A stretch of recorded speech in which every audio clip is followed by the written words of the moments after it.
Avis vascular centre మన దేశంలోనే the best varicose vein hospital. స్వామికి సంబంధించిన కీర్తనలు వింటే గుర్తొచ్చేది శ్రీమాన్ తాళ్లపాక అన్నమాచార్యుల వారు.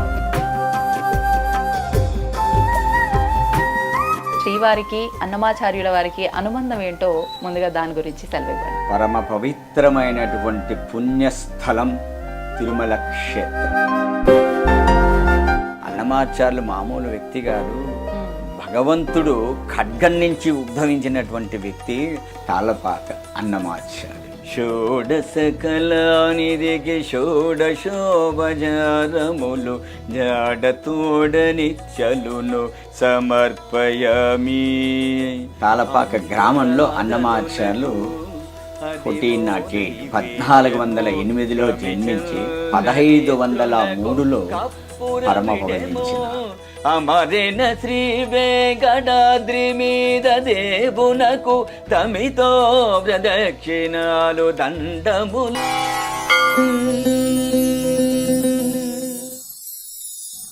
నమస్కారం. ఐ డ్రీమ్ సనాతన వైభవం కార్యక్రమానికి స్వాగతం. నేను మీ విజిత. కలియుగ ప్రత్యక్ష దైవం వెంకటేశ్వర స్వామి. సాక్షాత్తు స్వామివారు వైకుంఠంలో ఉండడం కన్నా భక్తుల కోరికల మేరకు భక్తులని అనుగ్రహించడం కొరకు స్వామి మన తిరుమలలోనే కొలువై ఉన్నారు, మన భక్తులందరినీ దృష్టిలో పెట్టుకోనని చెప్పి పెద్దవాళ్ళు చెప్తూ ఉంటారు. అయితే అటువంటి తిరుమల వెంకటేశ్వర స్వామికి సేవలు చేస్తున్నారు అనంటే అది ఎంతటి మహద్భాగ్యమో ఎంతటి పుణ్యమో అసలు మనం చెప్పక్కర్లేదు. అలా కొన్ని వంశాల వారు, కొన్ని తరాల వారు, కొంతమంది కుటుంబీకులు స్వామివారి సేవలో ఇప్పటికీ నిమగ్నమైపోయి తరతరాలుగా అవన్నీ కూడా కంటిన్యూ చేసుకుంటూ వస్తున్నారు. అటువంటి వాళ్ళని కనుక మనం తీసుకున్నట్లయితే ముఖ్యంగా మనకు గుర్తొచ్చేది స్వామివారికి సంబంధించిన కీర్తనలు, ఇలాంటివన్నీ కూడా తీసుకుంటే అన్నమాచార్యుల వారు గుర్తొస్తూ ఉంటారు. అయితే శ్రీమాన్ తాళ్లపాక అన్నమాచార్య వంశస్థులు వంశపారంపర్యంగా కొన్ని సేవలు స్వామివారికి చేస్తూ వస్తున్నారు. అందులో భాగంగా ఇప్పుడు అన్నమాచార్య వంశస్థులకు సంబంధించిన వారే మన ముందరున్నారు. వారే శ్రీమాన్ శ్రీ తాళ్లపాక స్వామి. ఇప్పుడు వారితో మాట్లాడి అసలు అన్నమయ్య కీర్తనల గురించి, వారు ప్రస్తుతం స్వామివారికి ఎలాంటి సేవలు చేస్తున్నారు, అలాంటివన్నీ కూడా అడిగి తెలుసుకుందాం. ఓం నమో వెంకటేశాయ స్వామిజీ. నమో వెంకటేశాయ. సద్గురు అన్నమాచార్య పరంపరాయ నమః. స్వామి, కీర్తనలు అనే ఒక పదం కనుక వింటే, స్వామికి సంబంధించిన కీర్తనలు వింటే గుర్తొచ్చేది శ్రీమాన్ తాళ్లపాక అన్నమాచార్యుల వారు. అయితే అసలు ఎందుకు ఈ అనుబంధం ఏంటి, స్వామివారికి, శ్రీవారికి, అన్నమాచార్యుల వారికి అనుబంధం ఏంటో ముందుగా దాని గురించి సెలవివ్వండి. అమ్మా, పరమ పవిత్రమైనటువంటి పుణ్యస్థలం తిరుమల క్షేత్రం. ఇటువంటి క్షేత్రంలో ఎంతోమంది భక్తులు ఆది మధ్యాంతరహితుడు శ్రీమన్నారాయణుడు వారి నుంచి, వైకుంఠం నుంచి ఈ పృథ్వీకి, ఈ వైకుంఠానికి వచ్చినటువంటి శ్రీనివాసులు. వీరి మీద అన్నమాచార్యులు, తిరుమల నంబి, అనంతాల్వారు, పెరుగొండ వెంగమాంబ వంశస్థులు స్వామి దగ్గర ఎన్నో కైంకర్యాలు జరుగుతూ ఉన్నాయి. అందులో ఒక్కొక్క భక్తుడిది ఒక్కొక్క విశేషమైనటువంటి విశిష్టతని స్వామివారు ఎంచుకున్నారు. ఒకరిని పుష్ప కైంకర్యం, ఒకరిది తీర్థ కైంకర్యం, ఒకరిది హారతి కైంకర్యం, అన్నమాచార్యది సంకీర్తన కైంకర్యం. భగవంతుడు ఎలా ఉంటాడు, ఏం చేస్తాడు అనే దాన్ని సంకీర్తన రూపంలో రచించినటువంటి వ్యక్తి తాళ్లపాక అన్నమాచార్యులు. అసలు అంటే అన్నమాచార్యుల స్వామివారు యవ్వన దశలోనే తిరుమలకి దర్శనానికి రావటము, అక్కడే స్వామి ఆయనని ఒక ఆత్మకవిగా ఆయన కీర్తనల కోసం స్వామివారిని ఎంచుకోవటము, ఇదంతా నేను విన్న దాంట్లో ఒక విషయం గురుగారు. అసలు ఎలా మొదలైంది అన్నమాచార్యుల గారి ఈ ప్రస్థానం అంతా స్వామివారితో మమైకమై? నారాయణసురి లక్కమాంబ అనే దంపతులకు అన్నమాచార్యులు తాళ్లపాక గ్రామం, రాజంపేట, కడప డిస్టిక్ అమ్మ, కడప జిల్లా, రాజంపేట తాలూకా, తాళ్లపాక గ్రామంలో అన్నమాచార్యులు 1408 జన్మించి 1503 పరమపదించినారు. వారు చిన్నతనం నుంచి చెన్నకేశ్వర స్వామి ఆలయానికి వెళ్ళి అక్కడ వాళ్ళ తల్లిగారు ఏది చూపిస్తే ప్రసాదమో దేవుడికి నివేదన చేశాను నాయన అంటే ఆ ప్రసాదమే తిని పెరిగినటువంటి అన్నమాచార్యులు. ఓ 6 సంవత్సరాలకి గడ్డి కోస్తూ ఉంటే వెళ్ళి గడ్డి కోసుకొని రమ్మని తండ్రి ఆజ్ఞతో వెళ్ళి ఆ గడ్డి కోస్తూ ఉండగా ఆయన వేలు తగిలి ఇప్పటికి కూడా ఆ ఆనవాళ్ళు కనిపిస్తుందమ్మా, మీరు వెళ్ళి చూడొచ్చు. ఆహాహాహా. తాళపాకకు వెళ్ళారంటే హ్మ్. కొన్ని కోసల దూరంలో ఆ బండ పైన ఇప్పటికి కూడా ఆ ముద్రలు ఉన్నాయి. మీరు ఎప్పుడైనా పరిశీలించవచ్చు. హ్మ్. ఆ చుట్టుపక్కల గ్రామస్తులను అడిగితే కూడా చూపిస్తారు. ఓకే. చూపిస్తారు. హ్మ్. మొట్టమొదటిగా 6 సంవత్సరాలకి తిరుమల చేరుకున్నారు. 6 సంవత్సరాలు. 6 సంవత్సరాలు తర్వాత మళ్ళీ 12 సంవత్సరాలకి వెళ్ళి స్వామి అంటే ఏమిటి, ఈయన్ని ఎలా కీర్తించాలి, స్వామి మీద మనం ఏం రాయాలి అనేది భగవంతుని చూసిన తర్వాత అవగాహన చేసుకొని పల్లె పాటలు రాయడం మొదలుపెట్టాడు.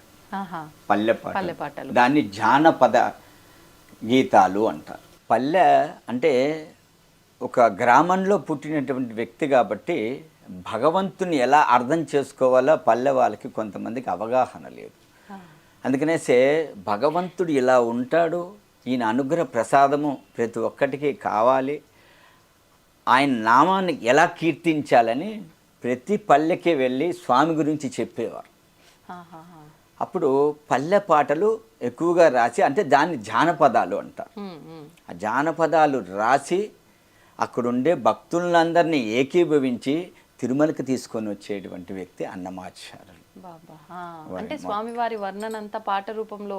పాట అన్నప్పుడు అది పాట కాదు, అప్పుడు ఆ పాటని జానపదాలు. జానపదాలు అంటే పల్లెలో ఉండే వాళ్ళకి డప్పులు వాయిస్తూ ఇది క్లాసికల్ పాడితే ఇష్టం ఉండదు, లైట్ మ్యూజిక్ పాడితే తెలియదు, ఏదో పాడుతున్నారు అనుకుంటుంది. జానపదాల్లో పాడినామనుక వాళ్ళకి అవగాహన అవుతుంది, పల్లె పాటల టైప్లో పాడినారంటే. అలా భక్తుల్ని స్వామి గురించి చెప్తూ జానపదాల్లోకి వచ్చి దాని తర్వాత భగవంతుని చూసి కైంకర్యం ఆరాధన చేస్తూ సంకీర్తనల్లోకి రూపుకొచ్చారు. మొట్టమొదటిగా తొలి తెలుగు వాగ్గేయకారుడు, పదకవిత పితామహుడు తాళపాక అన్నమాచార్యులు. అంటే ఆయన నుంచే ఆరంభమైంది ఇదంతా కూడా. అవునమ్మా, మొట్టమొదటిగా తెలుగులో ఒక సంకీర్తనాన్ని, ఒక పదాల్ని రాగం కట్టి దాన్ని అనువుగా కీర్తనగా పాడినటువంటి వ్యక్తి అన్నమాచార్యులే. దాని తర్వాత ఆ బాణీని పట్టుకొనేసి కర్ణాటకలో పురంధరదాసు, త్యాగరాజు వీళ్ళందరూ అవగాహన చేసుకొని కొన్ని కీర్తనలు రాయడం మొదలుపెట్టారు. అలా అంటే స్వామివారు మొదటగా రాసిన కీర్తన కానీ రచన కానీ ఏది అనేది ఏమైనా మనకు తెలుస్తుందా గురుగారు? మొట్టగా తిరుమల క్షేత్రం చేరిన తర్వాత ఆయన కొండ ప్రాంతాన్ని, ఆ కొండనంతా చూస్తూ అదిగో అల్లదిగో 10,000 శేషుల పడగలమయము అన్న కీర్తనతో ప్రారంభించారు. ఈ కీర్తన ఎందుకురా పాడినారంటే అన్నమాచార్యులు మెట్లెక్కుతూ ఆ కొండ ఎక్కడా అని భక్తుల్ని అడిగాడు, వాళ్ళతో పాటు వచ్చిన భక్తుల్ని. అదిగో ఆ కొండ కనిపిస్తూ ఉంది అంటే బంగారు శిఖరాల బహుబ్రహ్మమయము అన్నది ఆ సంకీర్తనలో ఒక పదం వస్తుంది. అంటే అన్నమాచార్యులు చూసినప్పుడు ఆ కొండంట ఎలాగా ఉంది అంటే 10,000 శేషులతో నిండి ఉంది. అది ఒక మనం అనుకుంటాం 7 పేర్లు ఉన్నాయి, శేషాద్రి, వృషభాద్రి, అంజనాద్రి, గరుడాద్రి, నారాయణాద్రి, వెంకటాద్రి అనేసి. కానీ అన్ని కొండలు కాదవి, ఒకటే కొండ, ఒకటే పర్వతం. ఆ పర్వతానికి ఇన్ని నామాలు ఉన్నాయి అన్నమాట. అందుకనేసి అన్నమాచార్యులు చూసినప్పుడు ఎలా ఉన్నది అంటే ఆయనకి బంగారు శిఖరాల బహుబ్రహ్మమయము. ఆ కొండంతా ఎలా కనిపించిందిరా అంటే ఇద్దరికే కనిపించింది బంగారు కొండలాగా. ఒకటి రామానుజాచార్యులకి, తర్వాత అన్నమాచార్యులకి. ఆ కొండ బంగారంలాగా ఉంది అనేసి నేటికి శిలాశాసనాల్లో ఉంది. ఓకే. అయితే స్వామివారు రాసిన, అన్నమాచార్యుల గారు రాసిన ఈ వాటిల్లోనే కీర్తనల్లోనే ఒకటి బ్రహ్మ కడిగిన పాదము అని చెప్పి, అది ఏమైనా?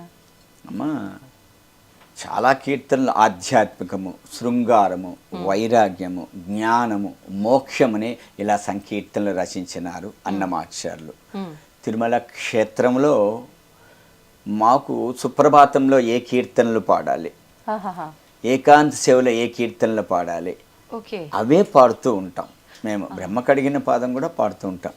బ్రహ్మ కడిగిన పాదము బ్రహ్మము తానేని పాదము బ్రహ్మ కడిగిన పాదము.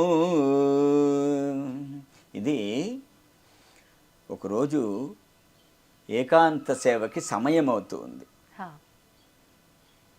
అన్నమాచారి కాలం నాటి కాలమ్మమ్మ ఇది. మా పూర్వీకులు చెప్పగా మేమందరూ అదే కథని అందరికీ చెప్తున్నాం. వారి అన్నమయ్య నిలయంలో వారు శయనిస్తూ ఉన్నారు. ఇంకా శయనోత్సవానికి స్వామి దగ్గరికి వెళ్ళాలి, ఇంకా వెళ్ళలేదు. ఆ రోజు నిద్రపోయినాడు అన్నమాచార్యులు. అరే స్వామివారు పరదా తీసి చూస్తున్నారంట. ఇంకా అన్నమయ్య రాలేదా, నాకు సంకీర్తన పాడాలి, నేను నిద్రించాలి, ఆయన కీర్తన ఉంటేనే నాకు నిద్ర వస్తుంది అన్న భావన చేసుకుంటూ ఉండి ఈ పక్క పరదా తీస్తే అరే అన్నమయ్య రాలేదా, ఈ పక్క పరదా తీస్తే అన్నమయ్య రాలేదా అని చూస్తూ ఉన్నారంట. ఇంకా రాలేదు, ఎవరిని పంపిద్దామో అన్నమయ్యని పిలుచుకొని వచ్చేదానికి అనేసి ఎవరు పోకపోతే ఎవరి కైంకర్యాల్లో ఎవరి సేవల్లో వాళ్ళు అందరూ నిమగ్నమై ఉన్నారు. స్వామివారే వెళ్ళారు స్వయాన. ఇది స్వామివారే నేరుగా అన్నమయ్య దగ్గరికి వెళ్ళి అన్నమయ్య ఇంకా నిద్రపోతున్నావా, వచ్చి నాకు సంకీర్తన పాడితేనే నాకు ఏకాంత సేవ జరుగుతుంది అంటే అన్నమాచార్యులు టక్కున లేచి స్వామి నా ఇంటికి వచ్చేసారా, నా గృహానికి వచ్చేసారా, అయ్యో కూర్చోండి స్వామి ఆసనం వేస్తున్నాను క్షీరమిస్తాను. అన్నమయ్య నాకు అదేది వద్దు, నువ్వు వచ్చి సంకీర్తన పాడితే చాలు, రా అయ్యో స్వామి ఇప్పుడే వచ్చేస్తున్నా అంటే స్వామివారు పరిగెత్తున్నాడంట. స్వామి పరిగెత్తు ఉంటే అయ్యో ఎంత పాపిని నేను, నా స్వామి నా ఇంటికి వస్తే కనీసం ఆసనం వేయలేదు, క్షీరమైనా ఇవ్వలేదు, కనీసం తీర్థమైనా నేను అడగకపోయినానే, ఎంత పాపిని, స్వామి వస్తున్నా అనేసి అన్నమాచార్యులు పరిగెత్తున్నాడు అనమాట. స్వామి పరిగెత్తున్నాడు, అన్నమాచార్యులు పరిగెత్తున్నాడు. లోపలికి వెళ్ళేటప్పటికీ పెద్ద ఆయన కింద కూర్చునేశారు. వెంకటేశ్వర స్వామి అన్నమయ్య అదేంటి స్వామి అలా కింద కూర్చునేశారంటే, అన్నమయ్య నువ్వు వస్తావు పోతావు కూర్చుంటావు లేస్తావు తిరుగుతూ ఉంటావు, నేను ఉదయం నుంచి రాత్రి వరకు నిలబడుకొనే ఉండాలి, నాకు కాళ్ళు నొప్పి అయ్యిదా, నేను కూర్చోకూడదా అంటాడు. అదేంటి స్వామి, 4 యుగాల్లో నానా అవతారాలు ఎత్తిన పాదాలు, కొన్ని వేల మంది భక్తులు కొలిచినటువంటి పాదాలు, అరగంట సేపు అర్చకులు పాదసేవ చేసినటువంటి పాదాలు, బ్రహ్మదేవుడు కడిగినటువంటి పాదాలు.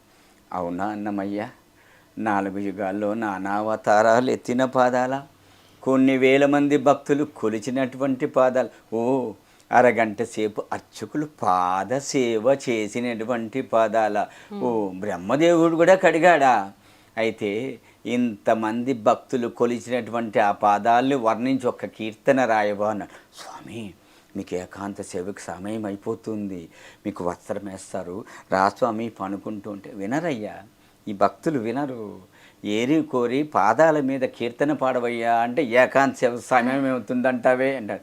అయ్యో వద్దు స్వామి పాడతానని బ్రహ్మ కడిగిన పాదము బ్రహ్మము తానేని పాదము బ్రహ్మ కడిగిన పాదము. ఈ కీర్తన అలా వచ్చిందమ్మా. ఓ బాబా ఎంత చక్కటి వివరణ గురుగారు, నిజంగా నాకైతే కళ్ళలోంచి నీళ్ళు వస్తున్నాయి. స్వామి అంటే నా కాళ్ళు నొప్పి వస్తున్నాయి అనగానే అసలు నిజంగా ఇక్కడ స్వామి ఉండి చెప్తున్నాడేమో అనిపించింది, నాలో ఆ భావన కలిగింది. నిజంగా అద్భుతం గురువు గారు. అన్నమాచార్యులు రాసినటువంటి సంకీర్తనలు ఇతిహాసాలు, పురాణాలు, రామాయణం, భారతం, భాగవతం, ప్రబంధాలు, ద్రవిడం, భగవద్గీత ఇవన్నీ చదివి 32,000 కీర్తనలు రాశారా, లేదా ప్రకృతినంతా చూసి వర్ణించి కీర్తనలు రాశారా, లేదా భగవంతుణ్ణి అణువు వర్ణించి కీర్తనలు రాశారా అన్న విధంగా ఉంటుంది అన్నమాచార్యులు రాసించినటువంటి సాహిత్య సంకీర్తనలు. పదాలు, అర్థాలు, నిగుడ అర్థాలు మనం అర్థం చేసుకోవాలి. ఏదో శ్రవణార విందంగా ఒక సంకీర్తన విన్నాము అంటే వినడం కాదు, ఆ సంకీర్తన సాహిత్య భావం వింటే మనకు తెలుస్తుంది. అరే అన్నమయ్య సంకీర్తనలో వెంకటేశ్వర స్వామి మా ఎదురింటివాడా పక్కింటివాడా కాదు, మా ఇంటివాడే అన్న విధంగా ఉంటుంది వారు రచించిన సంకీర్త సాహిత్య భావ నిగుడ అర్థాలు. గురుగారు ఇప్పుడు మీరు అన్నట్టుగా 32,000 కీర్తనలు అన్నమయ్య స్వామివారివి రాసినవి, వాళ్ళు రచించినవి, పాడినవి అన్నీ కూడా. అందులో ప్రత్యేకించి స్వామివారి గురించే ఇప్పుడు మీరు చెప్పిన ఈ బ్రహ్మ కడిగిన పాదం యొక్క వివరణ ఏ రకంగా ఇచ్చారు అంటే ఆ సిచ్యువేషన్కి తగ్గట్టుగా స్వామి కోసమే రాసినవి ఎన్నున్నాయి? అన్ని స్వామి కోసం రాసినవేనా? అన్ని భగవంతుడి అన్ని స్వామి శ్రీనివాసుడి కోసమే. 32,000 సంకీర్తనలు రచిస్తే అందులో మనకు 14,000 సంకీర్తనలే మనకు లభ్యమైనాయి. ఇవే ఆనిముత్యాలుగా దొరికినటువంటి సంకీర్తనలు ఆనిముత్యాలుగా శ్రవణారవిందంగా ఉంటూ ఇవే ఆహ్లాదకరంగా ఉంటే కాలగర్భంలో కలిసిపోయిన సంకీర్తనలు ఎలా ఉంటాయో ఊహించుకోవచ్చు. నిజంగానే. ఇప్పుడు ఈ దొరికిన 14,000 ఈ గ్రంథాలు తాళపత్రాల రూపంలో టీటీడీ ఆధ్వర్యంలోనే ఉన్నాయి అని. తాళపత్ర గ్రంథాల్లో అన్నమాచార్యులు లిఖించారు. సాలువ నరసింహరాయలు అని రాజు ఉండేవారు. వారు ఈ తాళపత్ర గ్రంథాల్లో ఉండేటివన్నీ ఎప్పుడైనా శిథిలావస్థకు వస్తే కాలక్రమేణా ఇదంతా పోతాయని రాగిరేకుల మీద చేసినటువంటి వ్యక్తి సాలువ నరసింహరాయలు. ఓహో, వారికి అన్నమయ్య గారికి సంబంధం ఏమైనా ఉందా? వారు రాజమ్మ. రాజు అంటే ఏ రాజ్యానికి అప్పట్లో ఎక్కడ ఆయన రాజుగా ఉండేవారు గురుగారు? ఇదే మన చంద్రగిరి నుంచి ఈ ప్రాంతానికంతా రాజుగా ఉండేవారు. అడిగారు, నువ్వు స్వామి మీదే రాస్తావా నా మీద రాయవా అన్నారు. నా నాలుక నారాయణ నామం వెంకటేశ్వర నామం తప్ప ఇతర నరులని నా నాలిక పలకదు అన్నాడు. దానికి శిక్షార్హుడు అనేసి ఆయన్ని జైల్లో బంధించారు, చెరసాల్లో వేశారు. అప్పుడు సాలువ నరసింహరాయలకి అర్థమయ్యే రీతిలో భగవంతుడు సాక్షాత్కరించి ఆయనకి ఏ దండను విధించాలో ఆ దండను విధించిన తర్వాత తెలిసింది అన్నమాచార్యులు మామూలు వ్యక్తి కాదు, భగవంతుడు ఖడ్గం నుంచి ఉద్భవించినటువంటి వ్యక్తి. ఖడ్గం అంటే నందకం, నందకం నుంచి వచ్చినటువంటి వ్యక్తి. ఇతన్ని మనం గౌరవించాలి అనేసి చెరసాల నుంచి విడిపించి నువ్వు ఎవరి మీద రాస్తావో ఆ కీర్తనలు తాటాకుల మీద రాస్తావో నేను అన్ని దాని రాగిరేకుల మీద లిఖిస్తాను అని చెప్పి వారు అలా కొనసాగించారు. ఓహోహో, అంటే అలా కొనసాగించకపోతే ఇప్పుడు మనకు దొరికిన ఇవి కూడా ఉండుండేవి కాదేమో. కాదు నిజంగా. అంటే స్వామివారు ఆ రకంగా అవి కొనసాగడం కోసం ఒక రకంగా ఆయన రూపంలో ఇది స్వామివారే పంపించారు సాలువ నరసింహరాయలు. అంతే అంతే గురుగారు. ఇప్పుడు ప్రస్తుతం మీరు ఎన్నవ తరం గురుగారు అన్నమాచార్య వంశస్థులు? తాళపాక అన్నమాచార్యుల నుంచి నేను 12వ తర వారసుని. అన్నమాచార్యులు, పెద్ద తిరుమలాచార్యులు, చిన్న తిరుమలాచార్యులు, తిరువేంకటనాథాచార్యులు, అప్పలాచార్యులు, కోనప్పాచార్యులు, శేషాచార్యులు, రాఘవాచార్యులు, కృష్ణమాచార్యులు, అనంతాచార్యులు మా తాతగారు, శేషాచార్యులు మా అనంతాచార్యులు మా ముత్తాత గారు, శేషాచార్యులు మా తాతగారు, రామాచార్యులు మా తండ్రి గారు. నా పేరు తాళపాక స్వామి. 11 మంది పూర్వీకుళ్ళు పంచవచ్చ పరమాన్నాన్ని పుష్టాన్న భోజనంగా తిని తీపి, కారం, పులుపు, వగరు, చేదు నానా రుచులతో భోంచేసి ఆ ఎంగిలి తీర్థాన్ని పుచ్చుకొని ఈరోజు నేను స్వామి దగ్గర సంకీర్తన కైంకర్యం చేస్తున్నానమ్మా.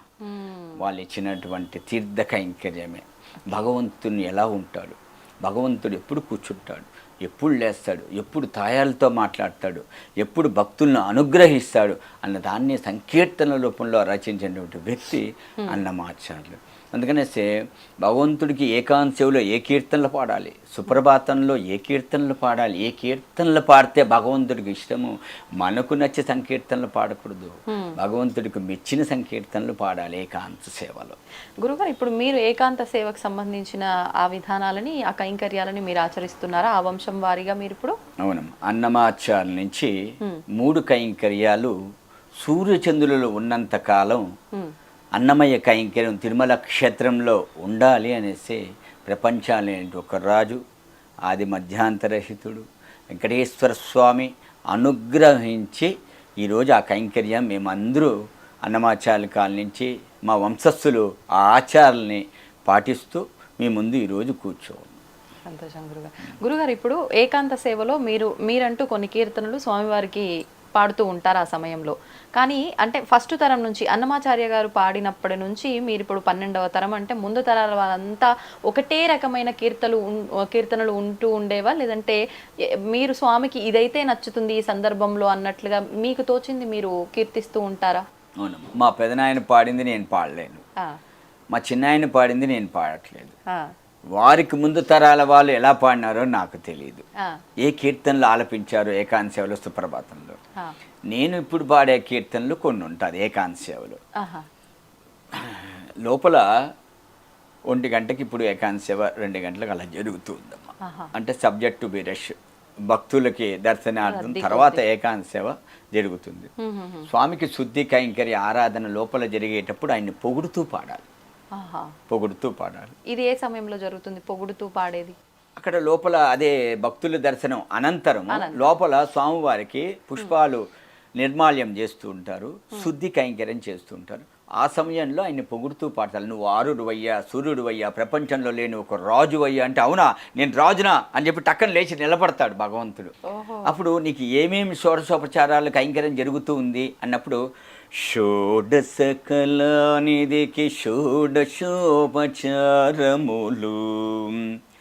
షోడశ కళానిధికి షోడశోపచారములు, జాడతోడనిత్యలును సమర్పయామి, జాడతోడనిత్యలును సమర్పయామి. అలరు విశ్వాత్మకునకు ఆవాహనమిదే. నీ కీర్తనతో పాడుతూ ఉంటాను. అంటే ఇది పొగుడుతూ అంటే ఈయనకి నీ ఉదయం నుంచి నీకు షోడశోపచారాలతో ఆచార వ్యవహారాలు జరుగుతూ ఉంది కదా, అందుకని శుద్ధి కైంకర్యం జరుగుతూ ఉంది కాబట్టి ఏమేమి నీకు షోడశోపరాలు జరుగుతూ ఉంది అనేసి ఈ కీర్తన అన్నమాట. అదే అంటే ఏమేమి జరుగుతున్నాయి, ఆరాధన, నివేదన, అభిషేకము, అలంకరణ ప్రతి ఒక్కటి దాంట్లో వస్తుందని మా కీర్తన. పాడమంటారా పూర్తిగా? పాడండి గురుగారు. షోడశ కళానిధికి షోడశోపచారములు, జాడతోడనిత్యలును సమర్పయామి, జాడతోడనిత్యలును సమర్పయామి. అలరు విశ్వాత్మకునకు ఆవాహనమిదే, సర్వనిలయునకు ఆసనము నిమ్మినిదే, అలగగా జనకునకు అర్ఘ్యవాద్యాచమనాలు, జలదిశాయికి నిమజ్జనమిదే. షోడశ కళానిధికి షోడశోపచారములు, జాడతోడనిత్యలును సమర్పయామి, జాడతోడనిత్యలును సమర్పయామి. వరబీతాంబరునకు వస్త్రాలంకారమిదే, సరి శ్రీమంతునకు భూషణములివే, ధరణీధరునకు గంధ పుష్పధూపములు తిరమిదే, కోటి సూర్య తేజోనకు దీపము, అమృతమదనునకు అదివో నైవేద్యము, గమిచంద్రనేత్రునకు కప్పురవిడెము, అమరిన శ్రీ వెంకటాద్రి మీద దేవునకు తమితో ప్రదక్షిణాలు దండములు ఇవిగో. షోడశ కళానిధికి షోడశోపచారములు, జాడతోడనిత్యలును సమర్పయామి, జాడతోడనిత్యలును సమర్పయామి, సమర్పయామి, సమర్పయామి. అద్భుతం, అద్భుతం గురువుగారు. నిజంగా ప్రతి నిత్యము పాడాల్సిందే ఖచ్చితంగా. ఈ కీర్తనే ఉంటుందా గురుగారు ప్రతి నిత్యము? ఇందులో కూడా మళ్ళీ ఏమన్నా మారుస్తూ ఉంటారు? మారుస్తూ ఉంటారు అంటే కీర్తనే మారుస్తూ ఉంటారా, పాడే రాగం మారుతూ ఉంటుంది? కీర్తన మారిందంటే రాగం మారిపోతుంది. ఇప్పుడు ఈ కీర్తనకు ఈ రాగంలోనే పాడాలి అనే విశేషం ఏమైనా ఉంటుందా గురుగారు? త్యాగరాజు గారు ఒక రాగాన్ని నిర్దేశించి ఒక కీర్తన రాస్తే అదే నేటికి అదే రాగంలోనే అదే సాహిత్యంలోనే అనే భావన చేసుకొని పాడుతూ ఉన్నారు మా అదంతా క్లాసికల్ కర్ణాటక మ్యూజిక్ అని. కానీ అన్నమాచార్యులు ఈ రాగం నిర్ధారణ చేసి ఈ తాళమును నిర్ధారణ చేసి బాహ్య ప్రపంచంలోకి పుస్తక రూపంలో అన్నమాచార్య ప్రాజెక్ట్ వారు దాన్నంతా ముద్రణ చేసి బయటకు వచ్చింది. కానీ వారు లిఖించబడినటువంటి ఆ రాగాలు మనం పాడలేకపోతున్నాం, కొన్ని కీర్తనలు పాడుతున్నాం కొన్ని. అందుకనేసే కళాకారులు సంగీత విద్వాంసులు ఈ కీర్తన ఇలా రాశారు, ఈ భావంతో రాశారు కాబట్టి దీనికి ఒక రాగం నిర్ధారణ చేసుకొని ఇలా పాడితే బాగుంటుంది అనుకొని అన్నమాచార్య ప్రాజెక్టు విద్వాంసులందరూ అలా ఊహించుకొని అలా కొత్త కొత్త రాగాలతో అన్నమాచార్య సంకీర్తనలు భావన చేసుకొని అలా ప్రచారం జరుగుతుంది. ఓకే ఓకే, సంతోషం గురుగారు. కానీ బాలకృష్ణ ప్రసాద్ గారు చాలా అద్భుతంగా సంకీర్తనలు బాణీలు కట్టి ఎన్నో క్యాసెట్ సీడీల రూపంలో రిలీజ్ అయినాయి. గురుగారు, మేము చూస్తున్నంత వరకు కూడా అంటే మా ముందర పెద్దవాళ్ళు, మా అమ్మమ్మ లేదంటే నానమ్మ, వాళ్ళు ఏం ఆచరిస్తున్నారో చూస్తూ మేము నేర్చుకుంటూ ఉంటాం. కొన్ని మాత్రం వాళ్ళు చెప్తే విని నేర్చుకుంటూ ఉంటాం. అంటే ఏదేమైనప్పటికీ మన పూర్వీకులు ఏది ఆచరిస్తున్నారో అది ఆచరిస్తూ ఉంటాము ఖచ్చితంగా. అలాగా ఇప్పుడు మీరు 12వ తరంలో ఉన్నారు. మీ ముందర తరాలు అనంటే మొదట మూలం వచ్చేసి అన్నమాచార్యుల వారు. అప్పటి నుంచి ఇప్పటికీ కంటిన్యూ అవుతున్న ఆచార వ్యవహారాలు సాంప్రదాయాలు ఏమైనా ఉన్నాయా, కొనసాగుతున్నవి ప్రస్తుతం కూడా? ఉన్నాయమ్మా. అన్నమాచార్యుల కాలం నుంచి సాంప్రదాయాలు వాళ్ళ విలువల్ని నేటికి కొనసాగిస్తున్నాము. ఎక్కడ ఆలయంలో కానీ సంసారంలో కానీ ఎక్కడైనా వాళ్ళ వంశస్థులందరూ ఒకే సాంప్రదాయాన్ని పాటిస్తూ ఉన్నారు. విశేషంగా ఇది ఖచ్చితంగా ఆచరించాల్సిన క్రతువే అనేది ఏదైనా చెప్పదలసింది ఏదైనా ఉందా గురుగారు? అటువంటిది ఏమిటో బ్రాహ్మణ సాంప్రదాయం రీతిలోనే ప్రతి ఒక్కటి జరుగుతూ ఉందమ్మా. దీంట్లో అన్నమాచార్యులు పెట్టిన సాంప్రదాయం అంటే మొట్టమొదటి సాంప్రదాయము అంటే ఏమిటంటే అన్నమయ్య సంకీర్తనలు తిరుమల క్షేత్రంలో ఆలపించడమే ఒక సాంప్రదాయం. అది వంశపార్య కైంకర్యంగా నేటికి వస్తుంది. అటువంటిది మొట్టమొదటిగా మేము పట్టుకొని ఆ కైంకర్యాన్ని విడవకుండా మా వంశస్థులు నేటికి 12వ తరవారసులు, నేను, మా అన్నగారు, మా తమ్ముడు మేము కొనసాగిస్తూనే ఉన్నాము ఆ ఆచారాలు వ్యవహారాలంతా. గురుగారు, ఇప్పుడు మనకు దొరికిన 14,000 కీర్తనల్లో ప్రస్తుతం అంటే మీరు మీ నాన్నగారు ఎన్ని కీర్తనలు స్వామి దగ్గర ఆలపించేవారు, అందులోంచి మీరు వారి నుంచి ఎన్ని నేర్చుకున్నారు, ప్రస్తుతం మీరు స్వామి దగ్గర మీరు పాడుతున్నారు? అమ్మ అక్కడ సమయాన్ని బట్టి ఉంటుందమ్మ. ఏకాంత సేవలో సమయం తక్కువగా ఉంటుంది. అప్పుడు ఒక 4-5 కీర్తనలు స్వామిని శుద్ధి కైంకర్యం జరుగుతూ ఉండేటప్పుడు స్వామికి అప్పుడు ఆయన పొగుడుతూ పాడడం ఒక 2, 3, 4 కీర్తనలు. తర్వాత భోగ శ్రీనివాసమూర్తిని శయన మండపంలోకి వేయించేపు చేసే ముందు ఒక మంచము, ఒక పరుపు, దాని మీద 2 దిండ్లు, ఒక వస్త్ర సమర్పణ, పుష్పాలు సమర్పణ చేసి భోగ శ్రీనివాసమూర్తిని అర్చకు స్వాముల వారు వేయించేపు చేస్తారు. తాళపాక అన్నమయ్య వంశస్థులు రాములు వారి మేడ అని ఉంటుంది. సన్నిధి, కులశేఖరపడి, శయన మండపము, రాములు వారి మేడ. రాములు వారి మేడలో కూర్చొని సంకీర్తనలు ఏకాంత సేవలో గానం చేస్తూ ఉంటారు. ఏకాంత సేవలో ఆయన పెట్టిన తర్వాత అర్చకు స్వాముల వాళ్ళు ఉయ్యాల లోపుతూ ఉంటారు. అప్పుడు లాలను చును చేరులనలిరుగడల బాలగండవర గోపాల నిను చాల లాలి లాలి లాలి లాలి ఉదుట గోపల సరములొయ్యాలలోగా పదరిక కలరవము బహుగతులు మృగ ఒదిగి చెంపల కోపులకింత వీగ ముదురు చెమటల నలికముల దోపదోగా లాలి లాలి లాలి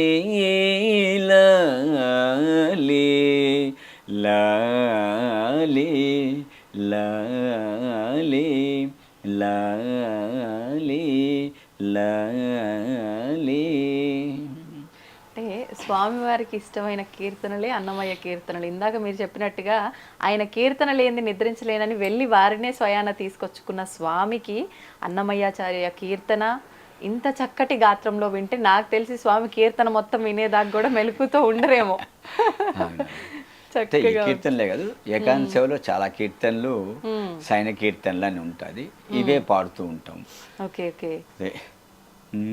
అలర చంచలమైన అలర చంచలమైన ఆత్మలందుండని అలవాటు చేసని ఉయ్యాల పలుమారును శ్వాస పవనమందుండని భావం బుదిలిపని ఉయ్యాల ఉయ్యాల ఉయ్యాల ఉదయాస్త శైలంబులు నరగాబములైన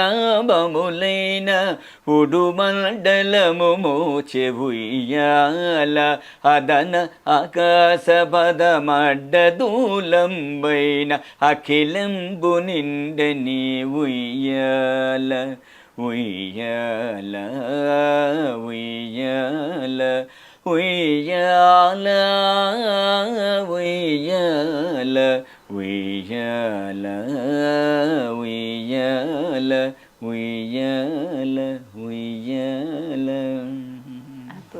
ఇది నిద్రించి పాల జల నిధి వలనే ఉద్దిక శ్రీరమణునికి ఒత్తరే పాదములు ఉయ్యాల జంపాల ఉయ్యాల జంపాల. వేగుదాగ చిత్తగించి విద్యలెల్ల నాదరించి బాగుగా కృపారసము పంచి పంచి. వేగుదాగ చిత్తగించి విద్యలెల్ల నాదరించి బాగుగా కృపారసము పంచి పంచి.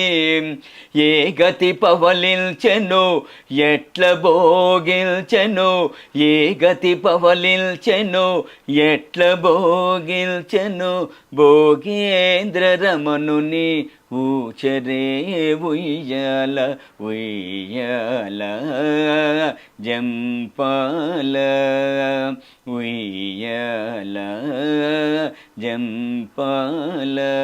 సరగుణ యోగ నిద్ర చాలించి లోకమెల్ల కరుణించదలచి వెంకటగిరిపై అరుదుగా సకల లోక ఆరాధ్యుడై మించి, అరుదుగా సకల లోక ఆరాధ్యుడై మించి విరివినాల వట్టాలు విసరరే సతులు.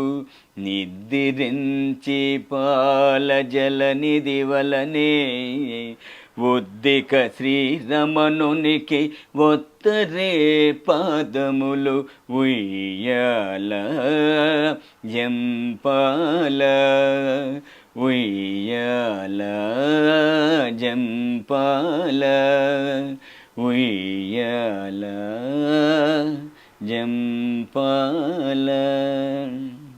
అద్భుతం గురుగారు. గురుగారు, ఇలా స్వామివారికి ఇప్పుడు ఏకాంత సేవలో ఇలాంటి కీర్తనలు మీరు పాడుతూ ఉన్నారు.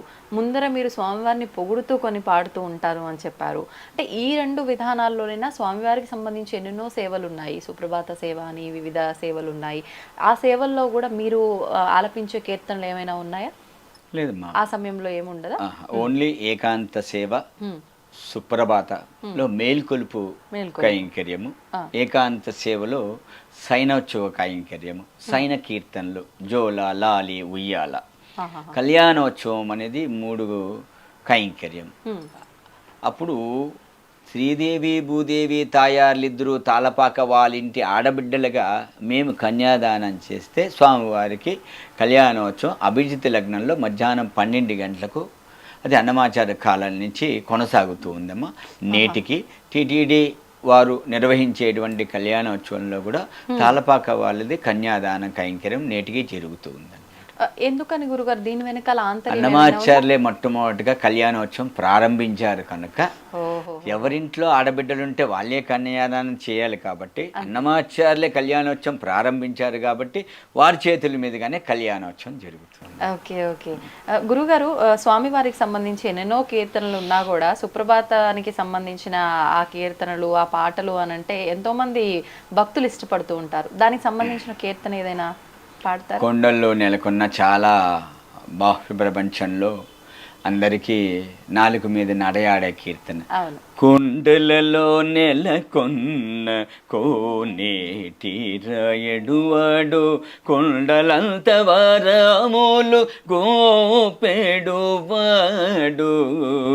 కొండలలో నెలకొన్న కోనేటి రాయడువాడు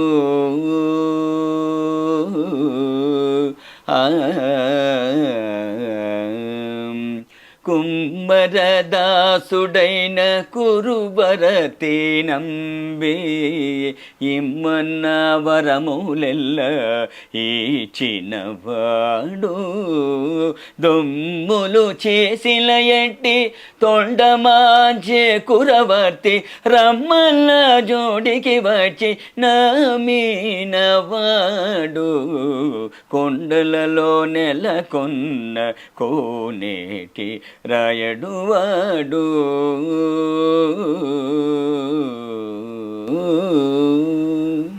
అద్భుతం గురుగారు. గురుగారు మీరు ఇంతకు ముందర ఒక విషయం చెప్పారు. ముందుగా అన్నమాచార్యుల వారు పల్లె పాటలకు సంబంధించి వాళ్ళని అందరినీ కూడా స్వామి వర్ణనని వాళ్ళకి ఆ రకంగా ప్రేరేపించి అందరినీ తిరుమలకి తీసుకు వచ్చేవారు అని చెప్పి, ఆ విధంగా అంటే ఇప్పుడు మీరు ఆయన వంశస్థులుగా అలాంటి క్రతువులు ఏమైనా చేస్తున్నారా ముందర తరాల వారు కానీ ఇప్పటి వాళ్ళు కానీ? మా పూర్వీకులు ఏమి కానీ చేయలేదు. నేను తిరుమలలో చేరిన తర్వాత ఊరూరా అన్నమయ్య ఇంటింటా అన్నమయ్య అనే కాన్సెప్ట్ ఒకటి తీసుకుని వచ్చి ప్రతి శనివారము 2 తెలుగు రాష్ట్రాల్లోనూ మా అన్నమయ్య సేవలు జరుగుతూ ఉంది. ఊరూరా అన్నమయ్య ఇంటింటా అన్నమయ్య. ఏ రకమైన సేవలు గురువు గారు? మేము అన్ని ఆలయాల్లోనూ అన్నమాచార్య సంకీర్తనలో నాట్య ప్రదర్శనలు, ఇటు ఎండోమెంటు ఆలయాలు కానీ ప్రైవేట్ ఆలయాలు కానీ దేవస్థానం సంబంధించిన ఆలయాల్లో కూడా అన్నమయ్య సేవలో శ్రీవారి సేవ అనేసి భరతనాట్యాలు, కూచిపుడి, భగవద్గీత అందరికీ భాష ప్రపంచానికి తెలిసేటట్టుగా మా అన్నమయ్య సేవలు, నాట్య ప్రదర్శనలు, భగవద్గీత పారాయణాలు, దాని తర్వాత కీర్తనలు, అదేవిధంగా ఇంటింట అన్నమయ్య అంటే ప్రతి శనివారం ఒకరింట్లో వాళ్ళ ఇంట్లో సాంప్రదాయంగా పారాయణము, కొంతసేపు భజన, దాని తర్వాత కీర్తనలు, గోవిందనామాలు, తర్వాత స్వామివారికి ఒక టెంకాయ కొట్టి నివేదన చేసేసేసి హారతి ఇచ్చేయడము, ఇది చేస్తూ ఉన్నాం. ఎందుకంటే వాళ్ళల్లో భక్తి భావన ప్రతి ఇంట్లోనూ తీసుకురావాలి. అందుకని అయితే మేమేమనుకుంటున్నాం అంటే పల్లెల్లో తీసుకొని వస్తే వాళ్ళందరూ కన్వర్ట్ అయిపోతున్నారు. భగవంతుడి మీద భక్తి కనిపించట్లేదు వాళ్ళలో. అందుకనే వెంకటేశ్వర స్వామి ప్రపంచంలోనే ఓర్పు, శాంతము, సహనం గల దేవదేవుడు ఎలా ఉంటాడో అనే దాన్ని అన్నమాచార్య సంకీర్తన రూపంలో ఉంది. అందుకని ప్రతి ఇంట్లోనూ గోవిందనామాలు పలకాలి, ఒక సంకీర్తనలు నేర్చుకోవాలి అన్న విధంగా ఇంటింటా అన్నమయ్య అని ప్రచారం చేస్తుంది. ఓకే, అంటే మీరు ఇంటింటా అన్నమయ్య అనే కాన్సెప్ట్ ఎవరింట్లో చెయ్యాలి ఏంటి అనేది ఎవరు ముందుగా ఎవరింటికైనా వెళ్ళి చేస్తాం. వీళ్ళు వాళ్ళు అనే లేదు, భక్తులు ఏ భక్తులైనా పర్వాలేదు. పారాయణము అని అంటే దేనికి సంబంధించి గురువు? విష్ణు పారాయణం, సహస్రనామ పారాయణము ఆ విధంగా ఉంటుంది. ఓకే, ఆ తర్వాత భజన అన్నారు. మీరు ఇప్పుడు పాడుతున్నవన్నీ కీర్తనలు. మరి భజనలు పల్లెలు ఎవరైనా ఆ ఇంట్లో ఉండేవాళ్ళు మాకు భజన వచ్చండి, మాకు కీర్తనలు రావు అంటే వాళ్ళది కొంచెంసేపు అలా వాళ్ళకి నచ్చిన రూపంలో మేము వెళ్ళిన వాళ్ళే పాడాలని లేదు, ఎవరికి తోచింది భగవంతుడికే నాకు ఈ భజన వచ్చండి, ఈ పాట వచ్చండి, నేను ఈ కీర్తన పాడతానంటే పాడమని చెప్తాం. దేవుడి కోసం పాడుతున్నారు, మన కోసం కాదు కదా. అందుకోసం మీరు కూడా పాడండి. ఇంట్లో 10 మంది వచ్చి ఉంటారు భక్తులు, ఒకరికన్నా ఒక పాట వచ్చి ఉంటుంది కదా, ఒకరికన్నా ఒక భజన చేస్తారు కదా. అందుకని వాళ్ళ దగ్గర పాటిస్తాము, తర్వాత మేము పాడతాము. ఇప్పుడు మీరు వారి వంశస్థులుగా స్వామివారి దగ్గర ఆ సేవ, ఆ కీర్తనలు పాడే భాగ్యం మీరు తీసుకున్నారు. ఇంట్లో వాళ్ళు కూడా అంటే ఇవన్నీ వాళ్ళ వంశీకులుగా పాడుతూ ఉండడము అలాంటివి ఏమైనా ఉన్నారు. చేస్తూ ఉంటారా? అన్నమాచార్య వంశస్థులు, శేషాచార్య వాళ్ళ కుటుంబీకులు 6 మంది ఉన్నారు. 6 మందిలో ఒక్కొక్క కుటుంబంలో ఒక్కొక్కరు పాడేవాళ్ళు ఉన్నారు. ఆహాహా. వాళ్ళు అంటే ఇప్పుడు స్వామివారి దగ్గర స్వామివారి దగ్గర 6 కుటుంబీకుల్లో 3 కుటుంబీకులను భగవంతుడి కైంకర్యంగా తీసుకున్నారు. 3 కుటుంబీకులు వాళ్ళని. Okay okay. ఇప్పుడు అంటే మీరు 12వ తరం అన్నారు. అలా ప్రస్తుతం ఇప్పుడు ఈ 2025 వరకు ఎన్ని తరాల వారు ఉన్నారో మీకు ఏమైనా అంచనా? 13వ తరం వాళ్ళు ఉన్నారు, 14వ తరం వాళ్ళు కూడా ఉన్నారు. అలా ఎన్ని తరాల వరకు? అంతే 14 వరకే తరాల ఉన్నారు. వరకు ప్రస్తుతం 14వ తరం. ఓకే. మీలో ఒకరికొకరికి సంబంధాలు ఉంటూ ఉంటాయి. అందరూ ఉన్నారు. మేము ఒకసారి చిన్న మా 6 మంది కుటుంబీకుల్లో చిన్న ఫంక్షన్ అయినా 100 మంది దాటేస్తాం. ఆహాహాహా. Okay okay. మరి ఎందుకని విశేషంగా ఈ 6 కుటుంబీకులు ఉంటే 3 కుటుంబీకులనే ఎంచుకోవటం, వాళ్ళ ముగ్గురే అంటే భాగస్వామ్యం అవ్వటం? అక్కడ కైంకర్యము 3 కైంకర్యాలే కదమ్మా. అవును అవును. అందుకనేసి వేరే కైంకర్యాలు లేవు కదా భగవంతుడి దగ్గర. మా స్థానము ఏకాంతసేవ, సుప్రభాతము, కళ్యాణోత్సవం. అందుకని మేము ముగ్గురు అడ్జస్ట్ చేసుకుంటున్నాం. మిగతా ఇంకేదైనా ఎక్స్ట్రా కైంకర్యాలు ఉంటే టీటీడీ వారు కల్పిస్తారు వాళ్ళకు కూడా అవకాశాన్ని. ఓకే. అంటే భగవంతుడు ఆయన ఎవరినైతే పిలిపించి దలుచుకున్నాడో వారినే పిలిపించి వాళ్ళ దగ్గర పాడించుకుంటాడు. ఎన్నో జన్మల పుణ్య ఫలం ఉంటేనే అన్నమాచార వంశస్థుల్లోనూ జన్మిస్తారు. నిజంగా గురువు. అటువంటి రాలిన ముత్యాలని ముగ్గురిని తీసుకున్నారు. కానీ గురువుగారు ఇలా అడుగుతున్నాను ఏమీ అనుకోవద్దు. ఇప్పుడున్న ఈ కలియుగంలో ఎంత ఒకే తల్లి కడుపులో పుట్టిన అన్న తమ్ముళ్ళు, అక్క చెల్లెళ్ళు అయినా ఒకరు ఎదుగుతుంటే ఒకరు తక్కువలో ఉంటే కొన్ని సందర్భాల్లో తెలియక ఎన్నెన్నో కొట్లాటలు, ఎన్నెన్నో వివాదాలు చూస్తూ ఉంటాము. అంటే మీరు ఆయన వంశీకులుగా ముగ్గురు ఉండి ముగ్గురు లేకుండా ఉండటం అనేది ఆయన భగవంతుడి దయే. కానీ ఈ భేదాభిప్రాయాలు ఎక్కడ రావట్లేదా గురువుగారు? మాది ఎప్పుడు రాలేదు.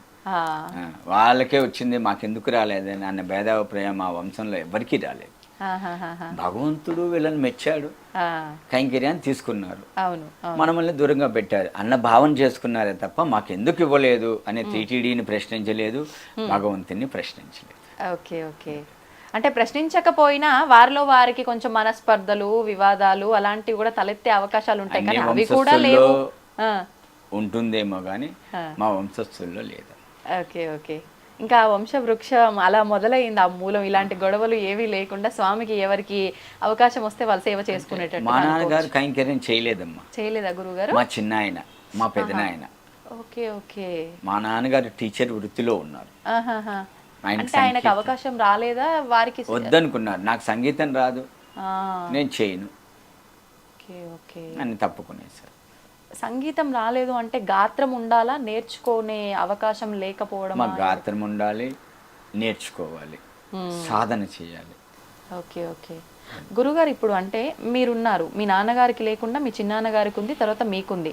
అంటే వాళ్ళకున్న ఏమంటారు గాత్రాన్ని దాన్ని వాళ్ళు ప్రమోట్ చేసుకోవడం అంటే మా తాతగారు తమ్ముడు ఉండేవారమ్మా. మొట్టమొదటిగా 40 ఏళ్ళకే మా చిన్న తాతగారు రాఘవాచార్యులు కాలం అయిపోయినారు. 40 ఇయర్స్కే అన్మ్యారీడ్. ఆయన ఇంకా శేషాచార్యుల కుటుంబీకు ఆయన ఒక్కడే కైంకర్యం చేస్తా ఉంటే ఈ చలికాలంలో చేయలేక ఆయన పెద్ద కొడుకు అయినటువంటి అనంతాచార్యులు మా పెదనాయన గారిని తీసుకున్నారు. ఆయన ఒక్కడే చేస్తుండగానే నాకు ఒక సహాయం కావాలంటే మా చిన్న ఆయన్ని, లాస్ట్ అతను, మేము 5వ కుటుంబం మాది, మా చిన్న ఆయన 6వ కుటుంబం, ఆయన్ని తీసుకున్నారు. వాళ్ళిద్దరే కైంకర్యం చేస్తూ వచ్చారు. మొదటి ఆయన, చివరి ఆయన స్వామి దగ్గర కైంకర్యం, 2వ ఆయన, 4వ ఆయన కంపౌండర్లు, 3వ ఆయన, 5వ ఆయన టీచర్లు, గవర్నమెంట్ టీచర్లు. మా నాన్నగారు టీచర్. Okay okay. అంటే ఇప్పుడు ఒక ఎగ్జామ్ క్వాలిఫికేషన్ని బట్టి ఒక దానికి అర్హత ఎలా ఉంటుందో ఇప్పుడు ఇంతమంది కుటుంబీకుల్లో మీకు ఆ గాత్రం ఉండొచ్చు, సంగీతం పైన మీకు పరిజ్ఞానం ఉండొచ్చు, మీ పెదనాన్నగారింట్లోనో చిన్నాన్నగారింట్లోనో ఇంకొకరికి ఎవరికైనా ఉండొచ్చు. ఇద్దరిలో ఒకరిని తీసుకోవాలి అనే ఒక ఆ ప్రస్తావన వస్తే కనుక అది ఏమైనా టీటీడీ వాళ్ళు దానికి పరీక్ష పెట్టడం ఇంటర్వ్యూలు జరుగుతుందమ్మా. జరుగుతుంది. అధికారులు ఇంటర్వ్యూలు చేసి ఎవరు అర్హులు అని నిర్ణయాన్ని తీసుకుంటారు. Okay okay. ఇప్పుడు మీ తర్వాత మీ ఇంట్లోంచి మీకు 2 కుమారులను విన్నాను, వాళ్ళలోంచి ఎవరైనా సంగీతం నేర్చుకుంటున్నారా? వచ్చే అవకాశం? 2 నేర్చుకున్నారు. మా చిన్నవాడు నేర్చుకున్నాడు, ఆహా. మా అన్న కొడుకు ఇంకొక అతను ఉన్నాడు. ఇప్పుడున్న అన్నదమ్ముల్లో పిల్లలు అందరూ నేర్చుకున్నారు. ఆహాహా. వాళ్ళు 5-6 మంది ఉన్నాము, అందరూ నేర్చుకున్నారు. మా తర్వాత జనరేషన్ భగవంతుడు ఎవరిని తీసుకుంటారో ఆయన ఇష్టం. అందరూ అంటే ఇప్పుడు ఎంతమంది ఉన్నారు గురుగారు పిల్లలు, మీ అబ్బాయిలు ఇంకా మీ 10 మంది దాకా పైన ఉన్నారమ్మా. ఎవరిని ఎవరిని తీసుకుంటారు. ఇప్పుడు క్లిష్టమైన పరిస్థితి అయితే అందరికీ అవగాహన ఉంది, అందరికీ గాత్రం. అవును. ఆహాహా. అయితే అంటే క్లిష్టం అంటే ఒకటి 5 మంది పాడేవాళ్ళు ఉన్నారమ్మా. 5 మంది పాడే వాళ్ళు ఉన్నారు. Okay okay. అంటే ఇంకా మనం అసలు అంచనా కూడా వేయలేం. ఇప్పుడు దీంట్లో కూడా రిటైర్మెంట్ అనేది ఏమైనా ఉంటుందా గురుగారు? ఎన్ని సంవత్సరాలు? పారంపర్యంగా ఉన్నది. మళ్ళీ గవర్నమెంట్ రూల్స్, దేవస్థానం వాళ్ళ రూల్స్ ప్రకారం 65 సంవత్సరాలకి రిటైర్మెంట్ ఉందమ్మా. 65 years. 65 years. ఓకే. స్టార్టింగ్ వయసు ఎంత గురుగారు? 40 ఏళ్ళు లోపల ఉండాలి. 40 లోపు ఉండాలి. 65 అంటే దాదాపు ఒక 25 నుంచి 30 సంవత్సరాలు స్వామి దగ్గర సేవ చేసుకునే భాగ్యం అయితే ఉంది. ఇప్పుడు మీరు ఎన్ని సంవత్సరాలు అవుతుంది గురుగారు? నేను 88లో జాయిన్ అయినమ్మా. అప్పుడు మిరాసి కాలం. మిరాసి కాలం. Okay okay. మిరాసి అప్పుడు వంతు అంటారు దాన్ని. వంతు ఒక్కొక్క సంవత్సరం ఒక్కొక్కరు అనమాట. ఓహోహో. దాని తర్వాత 2003లో ఫస్ట్ 88లో జాయిన్ అయ్యి 2 సంవత్సరాలకు దిగేశాను. 94లో మళ్ళీ వెళ్ళాను నేను. మళ్ళీ 2 సంవత్సరాలు చేస్తే దిగేశాను. దాని తర్వాత 2003లో మాకంతా ఇంటర్వ్యూలు పెట్టి మొట్టమొదటిగా నన్ను సెలెక్ట్ చేసి నేను వెళ్ళాను. మళ్ళీ మా అన్నగారు వచ్చారు, మళ్ళీ మా తమ్ముడు గారు వచ్చారు. ఇప్పుడు ముగ్గురు స్వామి దగ్గర కైంకర్యం చేస్తున్నాం. 65కి రిటైర్మెంట్. నాకు ఇంకొక 6 సంవత్సరాలు. Okay okay okay. సంతోషం. ఎందుకని గురుగారు అప్పుడులో అంటే అట్లా సంవత్సరం ఒకరు అట్లా ఎందుకని ఉండేది? అప్పుడు మిరాసి కాలం అన్నమాట. మిరాసి రద్దు అయిపోయిందమ్మా. రద్దు అయిపోయిన తర్వాత వాళ్ళని అంతా పర్మనెంట్గా ఎంప్లాయీస్గా స్వీకరించారు. కోర్టు అలా అనుమతి ఇచ్చేసింది. Okay okay. అందుకని కోర్టు 2 పోస్టులే ఇచ్చింది తాళపాక వాళ్ళకి. వీళ్ళకి కైంకర్యం 2 పోస్టులు సరిపోతుందని. అది ఇంకా అవకాశం అందరికి రావాలన్నట్లుగా కూడా ఒక రకంగా అదేలేండి. ఇప్పుడు ఎలా ఉంది గురుగారు? ఇప్పుడు పరిస్థితులు ఎలా ఉన్నాయి? అంటే ఇప్పుడు కూడా అదే విధానం కొనసాగుతుందా లేదంటే ఇప్పుడు ముగ్గురు కంటిన్యూ చేస్తున్నారు? అంటే మారటాలు సంవత్సరం తర్వాత 2 అలాంటిది ఏమీ లేదు, వరుసగా ఇప్పుడు మీరు ఇంకొక 6 సంవత్సరాలు ఉంటారు. పర్మనెంట్ ఎంప్లాయీస్ కదా, అందుకని రోజు డ్యూటీకి వెళ్ళాలి. Okay okay. అంటే ఎన్ని అవర్స్ అని ఉంటుందా గురుగారు? అవర్స్ అని ఏం లేదు, సేవ. సేవ. ఆ సేవ టైంకి వెళ్ళాలి రావాలి. అంతే. ఓకే. ఎంతసేపు ముందర వెళ్తూ ఉంటారు? అంటే ఒక్కొక్క రోజు భక్తుల రద్దీని బట్టి ఒక్కొక్క రకంగా ఉంటుందేమో కదా గురుగారు దర్శనాల సమయం? సాయంత్రం వెళ్ళిపోతాము, రాత్రి ఏకాంత సేవ జరుగుతుంది. Subject to be rush. ఒకసారి 12కి, ఒకసారి 1 గంటకి, ఒకసారి 2 గంటలకి అట్లా. ఇంకా ప్రతిరోజు సాయంత్రం మళ్ళీ ఉదయం మేల్కొలుపు అని అంటే అది మీరు అక్కడే ఉంటాము. నైట్ అక్కడే ఉంటారు? అక్కడే ఉండి సుప్రభాతం కూడా చూసుకొని 4 గంటలకు వచ్చేస్తాం. 3 గంటలకు సుప్రభాతం. Okay okay. 4 గంటలకు వచ్చేస్తాం. సాయంకాలం వెళ్ళి ఇంకా మార్నింగ్ సుప్రభాతం కంప్లీట్ చేసుకొని రావటమే. ఓకే. ఇప్పుడు అంటే మీరు ఈ సేవలు చేస్తున్నందుకు గాను అన్నమాచార్య వంశస్థులుగా గాను ఈ 2 విధానాలు కనుక దృష్ట్యా తీసుకుంటే ఎటువంటి అంటే మీకు స్పెషల్గా ఏమన్నా అక్కడ విధానాలు, నియమాలు అలాంటివి ఏమైనా ఉంటూ ఉంటాయా గురుగారు? ఊళ్ళో దేవుడి దగ్గర స్పెషల్ ఏముంటుందమ్మా. భగవంతుడి దగ్గర పేద గొప్ప ధనికుడని ఏముండదు, సమానమే. భగవంతుడి దగ్గర కైంకర్యం చేసేటువంటి భక్తులు కూడా సమానమే. ఎవరి కైంకర్యం, ఎవరి సేవ వాళ్ళదే. పుష్ప కైంకర్యం వాళ్ళ సేవ, తీర్థ కైంకర్యం వాళ్ళ సేవ, అర్చక కైంకర్యం, దీక్షితుల కైంకర్యం వాళ్ళ సేవ, తలపాక వాళ్ళది, తరుగుండ వాళ్ళది, గొల్ల సన్నిధి గొల్ల కైంకర్యం. ఎవరి కైంకర్యాలు ఎవరి వాటికి ఏం చేయాలి, అక్కడ ఎంతసేపు ఉంటుంది అనేది వాళ్ళు చేసుకుంటూ పోతూ ఉంటాం. ఎవరు ఎక్కువ ఎవరు తక్కువ అనే భేదభావన ఎవరికి ఉండదు. దేవుణ్ణి తాకే కైంకర్యం దీక్షతులు వాళ్ళు తీర్థం ఇస్తే మిగతా వాళ్ళందరూ పుచ్చుకుంటూ ఉంటారు. వాళ్ళే ప్రధానం. Okay okay. దీక్షతులు అర్చకులే ప్రధానం. ఇప్పుడు ఈ ఏకాంత సేవ ఇవన్నీ కూడా అంటే భోగ శ్రీనివాసమూర్తికి జరుగుతూ ఉంటాయా లేకపోతే స్వయాన మూల విరాట్కి దగ్గర ఉండి ఏదైనా విధానం ఉంటుందా? ఎక్కడ జరుగుతుంది గురుగారు ఇదంతా కూడా? లోపల మన దీక్షితులు వాళ్ళు ఈ సేవల గురించి లోపల ఉండేటువంటి బేరాల గురించి వారు చెప్తూ ఉంటారమ్మా. అది మీరు ఒకసారి గమనించండి. ఎవరెవరికి మీరు ఆ విషయాలు బయటికి చెప్పకూడదు గురువు వాళ్ళు చెప్పాలి. Okay okay. లోపల సన్నిధిలో జరిగే కైంకర్యం అంతా వాళ్ళ అధీనంలో ఉంటుంది, వారు చెప్తే బాగుంటుంది. Okay okay. ఇప్పుడు గురుగారు అంటే మీరు ఆల్రెడీ ఇంటింటా అన్నమయ్య అని ఇలా ఒక రకంగా అవేర్నెస్ కల్పిస్తూ అందరిలో కూడా అన్నమయ్య కీర్తనల్ని విశ్వవ్యాప్తం చేస్తున్నారు. ఒక రకంగా ఒక మెసేజ్ ఇవ్వాలి ఈ జనరేషన్ వాళ్ళకి అన్నమయ్య కీర్తనల గురించి అని అంటే ఏం మెసేజ్ ఇస్తారు గురుగారు? ఒకప్పుడు బ్యాంకుల్లో ఒక హిందీ పదం నేర్చుకోండి అనేవాళ్ళు మా చిన్నప్పుడు. బోర్డు బ్లాక్ బోర్డు పైన రాసి పెట్టేవాళ్ళు, ఒక హిందీ పదం నేర్చుకోండి. ఆ మాదిరిగా రోజుకొక సంకీర్తన వినండి, వారానికి ఒక సంకీర్తన నేర్చుకోండి, మాసానికి ఒక సంకీర్తన సాహిత్య భావాన్ని అర్థం చేసుకోండి. అప్పుడు భగవంతుడు అంటే ఏంటి అని తెలుస్తుంది.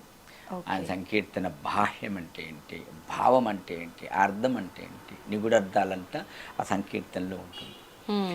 ఎవ్వరెవ్వరి వాడు ఈ జీవుడు, ఎవ్వరికి ఏమౌను ఈ జీవుడు, ఎవ్వరికి ఏమౌను ఈ జీవుడు, ఎందరికి కొడుకుగాడి జీవుడు, వెనుక ఎందరికి తోబుట్టుడి జీవుడు, ఎందరిని భ్రమయించడి జీవుడు, దుఃఖమెందరిని గ్రావింపడి జీవుడు, ఈ జీవుడు ఈ జీవుడు, ఎవ్వరెవ్వరి వాడు ఈ జీవుడు, ఎవ్వరికి ఏమౌను ఈ జీవుడు, ఎక్కడెక్కడ తిరగడి జీవుడు, వెనుక ఎక్కడు తన జన్మమీ జీవుడు, ఏకడి చుట్టము ఈ జీవుడు, డెప్పుడెక్కడికి ఏగేను